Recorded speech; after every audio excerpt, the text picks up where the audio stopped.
As I showed you earlier, Magda Szubanski now wants to play victim herself, but have a listen to how she dodges responsibility for what was obviously a vicious attack on the Prime Minister's wife. I would take a lie detector if they demanded it, but I didn't realise that it was her. I just thought it was a very strange and sort of inept PR photograph.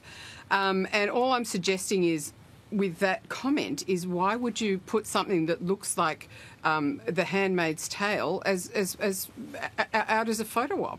That's why I said immediately afterwards I was not, or very soon afterwards, I wasn't making a comment about her appearance. I mean, I can't prevent other people from saying what they're going to say. Yeah, well, so really, she didn't know who that was. The trouble is, later in the very same interview, Magda Szubanski talks about what she really wanted, the point she wanted to make. Of course I don't want Jenny Morrison to be hurt. Of course I don't.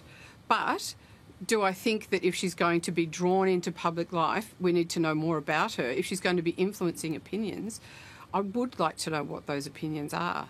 And I think that's fair enough. And that was a mild way of drawing attention to the fact that I do have concerns about, and trust me, this is not about the majority of Christians, but the element of the far right, and they're really going to come for me now, I think that's a concern. And I think that's a quite legitimate thing to say in this country. I mean, make up your mind, Magda. Have the courage of your convictions. If you were attacking people you didn't know for being Christians, how did you know they were Christians? It's so weak. And what about this second tweet? Again, Magda has picked up on a vicious meme. This time it focuses on the way Jenny Morrison's fingers are positioned, with the implication they're forming the hand signal commonly linked to white supremacists. I mean, it's as nutty and nasty as that. But listen to this. In order to slink away from this one, Magda chooses to hide behind another woman. Oh, look, that was probably a silly tweet to put out, but the fact that it turned into this big issue is no doubt, in my mind, partly to distract from the fact that Christine Holgate was making her testimony. So it was a little bit of, oh, don't look at this because there's something going on here. Maybe it's a hand signal. I don't know.